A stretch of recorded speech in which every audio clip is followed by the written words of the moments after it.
We've got Seth coming up now. Seth is a senior industrial incident responder with Dragos.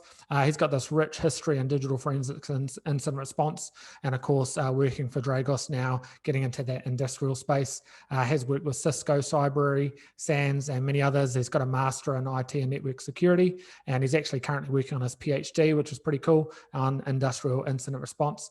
He's going to give us some highlights on that MIMICS research that was done in the past. And again, kind of like Sarah, kind of revisiting that, what has changed over time and what's the same. Looks like you're all ready and good to go, Seth. Over to you, mate. Yeah, thank you, Peter. Can we just see if I can control the slides? Yep, all right. So, hello everyone. As Peter said, I'm Seth Anoka. I am a senior industrial incident response consultant at Dragos.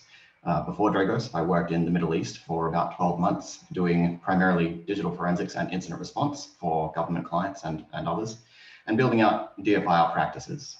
So before that, I was working in Sydney for a number of years, doing basically the same thing for Cisco and Clayton Utz and Klein & Co. So today I'm going to be talking about malware in modern ICS environments. All right. In 2017, Dragos did some research into malware in ICS networks, and they had 4 hypotheses that they wanted to test, as you can see here. For this iteration of the research, in addition to, again, testing these hypotheses to compare results and findings, I really wanted to know a couple of different things. One of those is how many targeted ICS malware samples appear across publicly available datasets overall? What capabilities do those malware samples returning positive antivirus detections possess? And are there any trends which can be exploited to help or mitigate the risks identified in the malware samples? And so I set out to find answers to all of these questions. And it's worth mentioning that just like the original MIMICS, the idea here is definitely not to hype up the threats. This is really just trying to set or revisit a baseline of the threats that we can see, and to use that as a starting point for further discussions and research about how to implement threat and risk mitigations in our networks.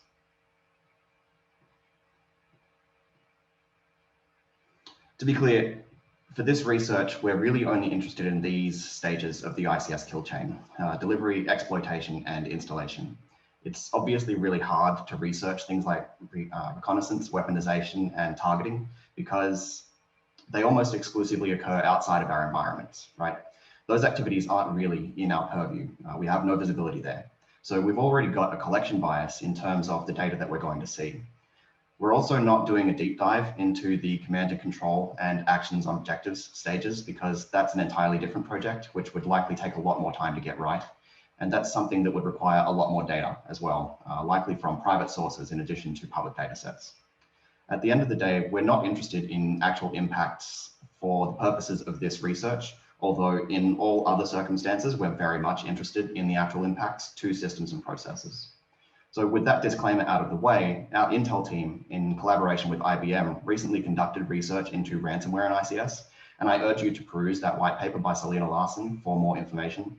But basically, their research covered almost 200 confirmed ransomware attacks against ICS environments, which indicated that while a lot of ransomware is IT focused, it's capable of affecting operations in ICS, and that newer ransomware strains have the ability to stop industrial processes. So it's very interesting research. In terms of the research methodology, this research was obviously based on and designed to augment the research from 2017. The data used for that research and mine was collected from VirusTotal. So I think most of us at this stage are aware of VT at this point, but for any of the uninitiated, VirusTotal is a service which allows users to upload files to be scanned by 60 or more antivirus vendors at once. The reports are then made public and the VirusTotal database is searchable. So the recommended approach is to search the VT database using the hash of your suspicious file or files, so users don't have to actually upload files to the service, which could cause issues around sensitive files and data leakage. Project MIMICS encompassed around 15,000 malware samples from a 3 or 4 month period, of which about 3,000 samples were identified as malicious by at least one malware vendor. Given that it's been 4 or 5 years since that research was completed, there's been a lot of new activity since then, which could not have been included, such as Trisis, which affected the safety systems at an industrial site in the Middle East, and Crash Override, which took down the Ukrainian power grid in 2016, as Peter mentioned at the top of the session. as well as various other new adversary groups that we and others have identified and are tracking. So my research aimed to fill this gap a little bit by looking at a much longer time frame and some more vendors and things than the original research did. I looked at malware samples in the VirusTotal database from the last 4 or 5 years that had at least one positive detection by an antivirus vendor.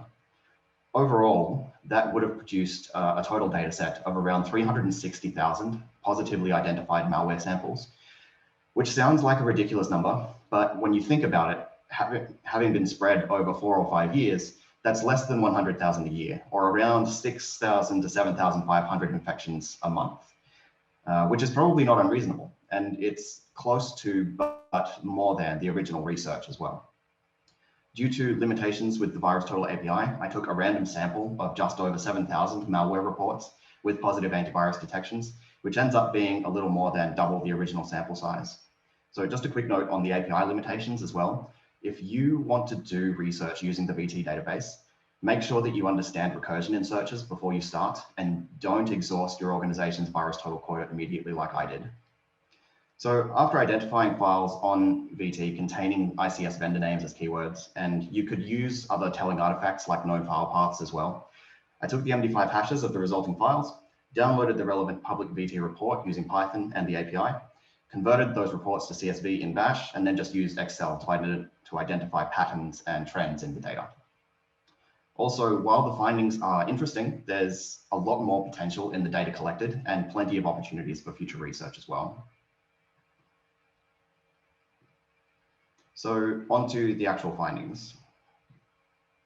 The first thing that I wanted to look at was what kind of spread is there across this data set in terms of actual virus detections per sample. So here you can see buckets into which the samples have been sorted. To clarify, when I talk about the detection rate of a sample, I mean the number of antivirus vendors on VirusTotal that said a given file was malicious or contained malware.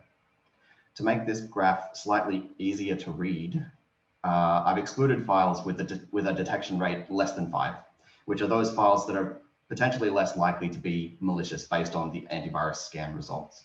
So at the very left of this graph, we see the number of files with between 5 and 10 detections, then between 11 and 20, all the way up to the right-hand side where all or almost all of the vendors said that a file was definitely malicious. What I'd like you to consider here is, what is a reasonable threshold in your mind for saying that a file is actually malicious? Obviously, if all 70 AV vendors indicate that a file has malware or is malware, that's basically a foregone conclusion, right? And you definitely don't want that file in your network. 60 positive detections, probably the same thing. But as we move down the line, is 20 detections out of 70 enough? Is 10 enough? Is 1 enough? What if the antivirus that you use in your environment is one of those products, or that one product that detected the malware isn't one of those, sorry, and it therefore doesn't detect and alert you to a potential problem? So all of that is to say that the more antivirus products that detect a problem in VirusTotal, the more likely there actually is a problem, right? But would you prefer the false negative or the false positive in your environment? In any event, it's interesting to see the distribution here between high and low detection rates across the sample. So the next thing that I was interested in, and I think this is potentially the most interesting result of this research, is the distribution of sample submissions to VirusTotal over time. So as you can see, there appears to be a very low and steady rate of submission for ICS-themed or ICS-related malware across this dataset in the beginning. But when we get to about March of 2019, there's this massive spike, after which the number of submissions changes significantly. Now, I might have expected this to be something like Mirai, given that the timeline fits, and you'd expect a botnet with a large number of infections to be causal when looking at this. But Mirai actually only appeared in 3 months of the data, August 2019, December 2019, and June 2020. So what else could this be, right? I haven't been able to determine a specific cause at this stage, and I'd very much like to look at the remaining 350,000 files in the overall dataset to find out if this is indicative of a larger trend, or if it's just the result of some kind of collection bias based on the random sample that was taken. What I mean by that is that over time, there's been, and there continues to be, a lot of telemetry being added in industrial environments as everything becomes increasingly connected. either because we're allowing new connections into and out of the networks ourselves, between the corporate network and the OT network, or direct from the internet access, like VPN access for operators to remotely administer systems, or the same for vendors, allowing them remote access for support and other reasons. Another thing that I should mention is that several AV vendors also use VirusTotal as kind of a proxy sandbox and upload files in the background. And as that type of behavior becomes more common, we'll definitely see an increase in activity on VirusTotal as well. So while this could be related to a legitimate increase in malware infections and detections, it's also likely that the reason for the spike and the subsequent increase in submissions is just that we're spending more time and effort looking for threats than ever before. It's possible that this trend could be extrapolated across the entire data set, or it could be a much smoother line. Either way, it's interesting to see how the submission data looks now compared to how it probably looked when the original Project MIMICS was conducted in 2017. There appears to be a marked increase, right, in the amount of data available, and we should all be interested in doing more research into why that might be, as well as what the samples are and what they're capable of. One of the things that Ben did in his original MIMICS presentation was to create a word cloud of all the malware families and keywords, so there was a visual representation of how often each of them appeared in that data set. Sadly, I'm not that fancy. Here we have a list of the top 10 malware families in this iteration of the data. So as you can see, there are a lot of the same malware as in the original research, a lot of the malware that we're familiar with as well, and the most commonly submitted malware was Mirai. Given that Mirai was a botnet which affected a large number of devices worldwide, this is probably to be expected. What's interesting though, is that we're still seeing a lot of the same infections that we've always seen, things like Sality, Tofsy, Varut, and Neshta. Knowing that these are still prevalent should inform our policies and procedures when it comes to threat detection and remediation.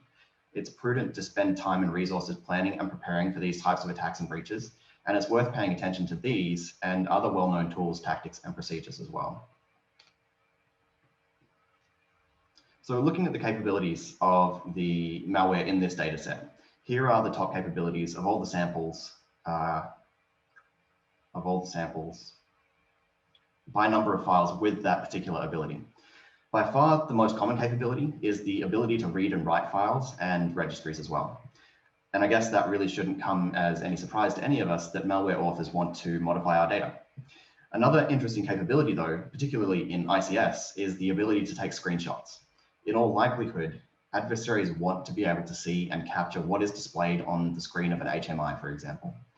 Joe Slowick had a great presentation a few years ago now about Bro, now Zeke, for threat hunting. And one of the examples he used was to write a rule or rules to identify data exfiltration by picking up image files with the same dimensions as your desktop resolution. Very interesting, I recommend you check it out. Then we obviously have privilege escalation, although in OT environments, this might not be required a lot of the time, given that things like HMIs a lot of times run with root privileges anyway. And finally, we have keyloggers, which again, similar to screenshots, allow an adversary to capture a lot of potentially sensitive information with little to no effort. So when we look at something like Varut that we saw on the previous slide, and it has a capability like registry modification, we should look at the related TTPs, like using this capability to modify or disable the Windows firewall, lowering our defenses, and creating a lower bar for entry for this and other infections or adversaries. And we'll talk a little bit more about this later on, but when you combine lowered defenses like this with the fact that our networks are becoming more connected, as mentioned before, this could result in a bad day in terms of your security and the consequences that could result in industrial environments, like the 2014 German steel mill incident where a furnace could not be shut down normally because of a cyber attack. And more recently, the Oldsmar water dosing incident in February of this year, which Peter mentioned earlier.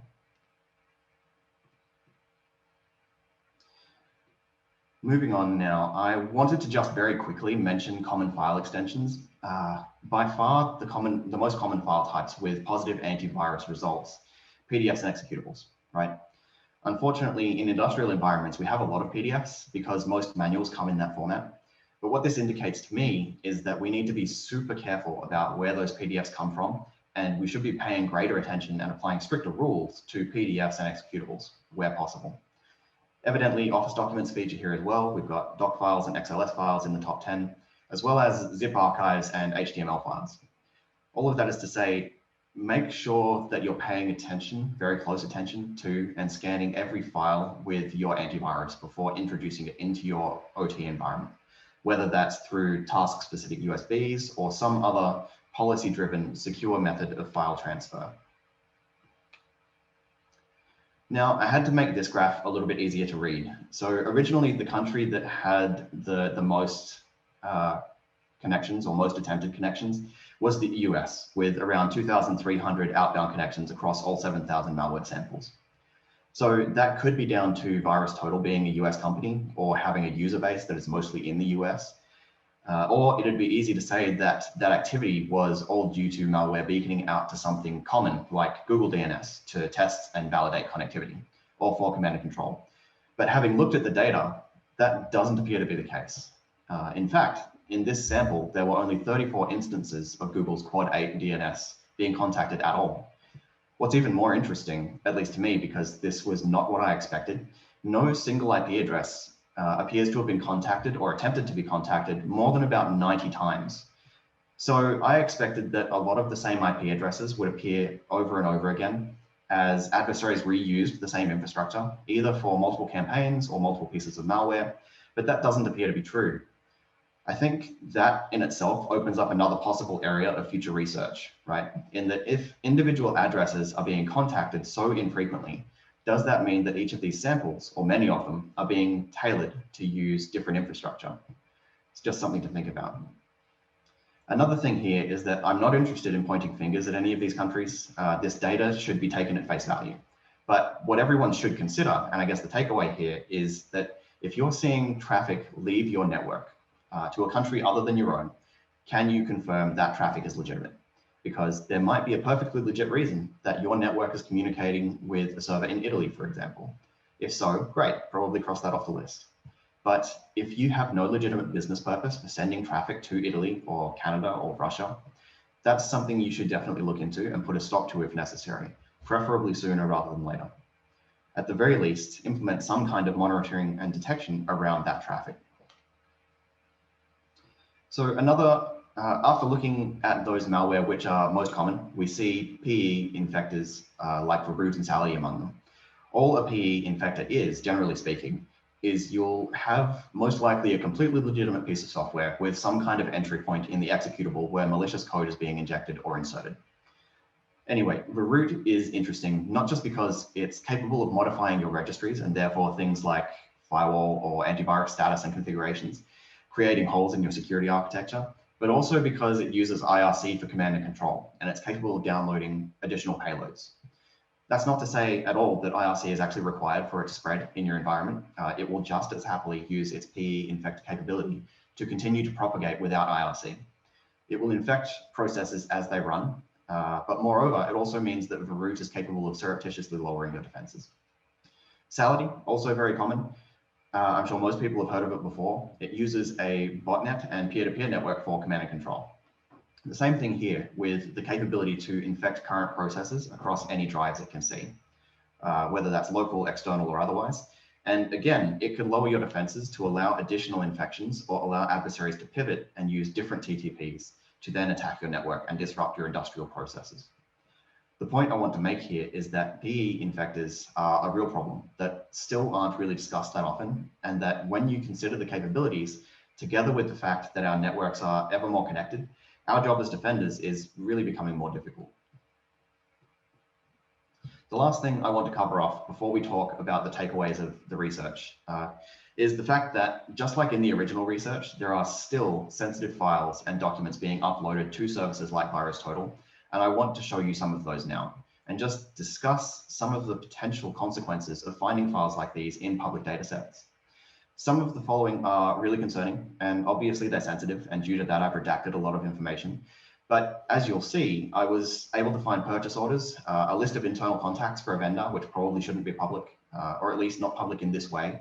And this is a good example of what you don't want to find online, as well as other things like product evaluation forms and operations reports, which absolutely shouldn't be publicly available. What I want to get across here is with this and the following slides is that these types of sensitive files shouldn't ever be leaving your environment. And if they are, you need to know about it and act on it. You need to make sure to train your teams with the use of services like VirusTotal. Make it clear that only the hash of suspicious files should be entered and never to upload the suspicious file itself. If your team aren't the ones who are uploading these documents, make sure that your vendors aren't doing it either, and also that your antivirus isn't doing it automatically without your knowledge. So here we have what is clearly a list of contacts, right? First and last names, email addresses, telephone numbers. If an adversary were to gain access to this, it makes it very easy for them to perform social engineering attacks, phishing attacks, etc. Having collected this information from VirusTotal or some other public data source, it's now trivial for a motivated adversary to craft a campaign directly targeted at your organization without ever having touched your network, so you don't even get a chance to detect this type of attack. If you consider again the cyber kill chain, and remember that in the early stages, it's really hard for us to identify activity like reconnaissance. This document is a great example of adversary activity, which is completely outside of that purview because it takes place entirely outside of our network. And therefore our detection and mitigation solutions don't have the necessary visibility to identify it. Combine this with industrial environments, again, becoming more and more interconnected, and an adversary has really a lot of what they need to craft a really well-targeted campaign. Moving on to this product evaluation plan.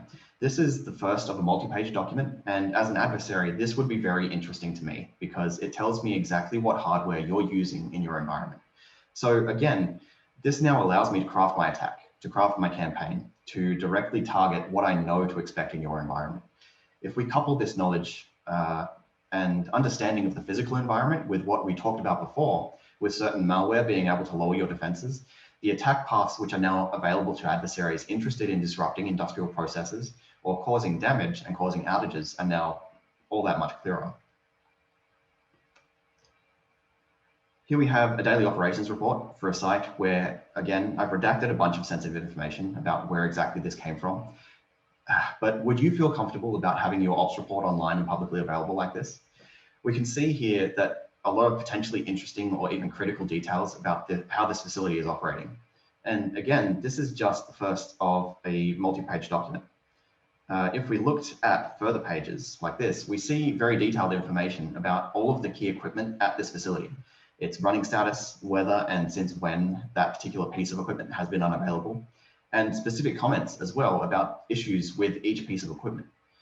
So hopefully it's clear from this document that as an adversary, this information would be a high value target, because if I see you've got 2 power generators, for example, and one of them has been offline for 3 weeks, I can now craft an attack against the alternate generator and potentially shut down your facility.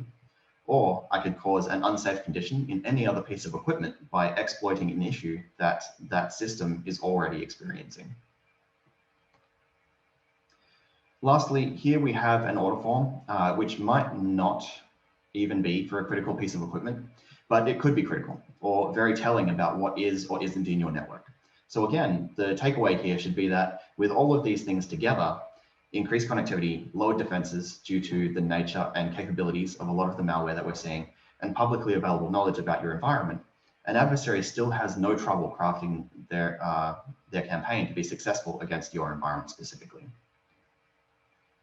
Where are we? Key takeaways. So what I want you to take away from this is that ICS themed malware is becoming more common. It's definitely more common now than it was back in 2017, and it's increasing every month. So I want you to think about these threats in terms of their TTPs, the way that they operate, and build your detection and alerting and policies and procedures around those known behaviors. You should understand all of the ingress and egress points that exist in your networks. And if you're going to allow remote connections directly from the internet, or even from your corporate network into OT, make sure you do your due diligence first and have your detection in place at multiple stages in the kill chain to give yourself the best possible chance of detecting your adversary before they're able to disrupt your process or otherwise perform actions on objectives. I also want you to understand that you're more likely to be infected or attacked than you might think. Part of that is that none of us gets to decide if we're a target, because we may not know what an adversary or adversaries are motivated by or interested in. And there are still opportunistic infections that will affect your networks, even if you aren't specifically targeted by someone. And lastly, understand that Virut and other malware like it are capable of lowering your defenses. So consider this in addition to your data potentially being available online and your networks being more connected than ever before when thinking about how an attacker might craft a campaign against your organization. Before I let you go, what is still to be done? Evidently, there's a lot of opportunity to perform actual malware analysis on the files in this dataset to determine what actual capabilities and potential impacts they could achieve in the real world. Given that sensitive files are being uploaded to these services, it would benefit everyone to find out how many of these files appear and to work to prevent these types of files from being uploaded in the first place. The best plan of action is to only search VirusTotal for hashes of the files in question, rather than upload them, particularly in the case of sensitive internal documentation, or things like configuration files like PLC programming. Speaking of which, while there were few project files in this sample, there is still a really large amount of data that wasn't able to be reviewed in this research. So doing a larger longitudinal study of the available data would be a great use of time and resources. Finally, this is just the tip of the iceberg, both in terms of the data available on VirusTotal, as well as other open source databases such as Shodan. So it would be very helpful to be able to bring those in and other datasets to inform and improve our defensive postures and programs. So thank you for listening to the talk. Feel free to reach out via email, via LinkedIn, via Slack if you have any questions. I'm sure that Peter has a couple for me now. Sure, Seth. Yeah, thanks. And if you do have some questions for Seth's talk, feel free to chuck that into Q&A. None at the moment. Our nice, quiet APAC audience kind of coming to play there. From my side, again, this is one of these things where we start looking, and then, of course, as soon as we start looking, we start finding things. But you're always going to be kind of limited by that kind of collection methodology, right? Especially using a tool such as VirusTotal. Kind of what are your thoughts around how big this is, like the tip of the iceberg? How big do you kind of get a sense of the iceberg there, Seth? It's really difficult to say. Like I said, the number of submissions to VirusTotal has increased significantly, at least in the sample that we looked at. So I suspect that is just a part of the story. And the best thing that we can do is to use these public data sources like VirusTotal, like Shodan, in combination with more private data sources, you know, consultancies like KPMG, like Dragos, like whoever else, to collect this data from clients, and obviously with their permission and all the necessary controls, share that to the community via blog posts, via white papers, all of that fantastic research that people are currently doing. For sure, and I think there's that dual part there where what's happening is an industry trend, and again that fantastic revisiting of the MIMICS research that Ben and Rob originally did, but there's also that private side where each individual organisation, when they get into that space, and they might have that architecture and passive defence and active defence. What is that intelligence? Who are the adversaries for us specifically? And again, kind of finding those needles in the haystack and VirusTotal. There's certainly plenty of data out there, and it's just finding a way to sift through it. But again, thanks once again, Seth, for your talk. I really appreciate it. Make sure you check out Seth's channel there. Do make sure that you pull out an eval. I'm sure Seth would love your 5 out of 5 stars there and comments on his talk. Thanks once again, Seth.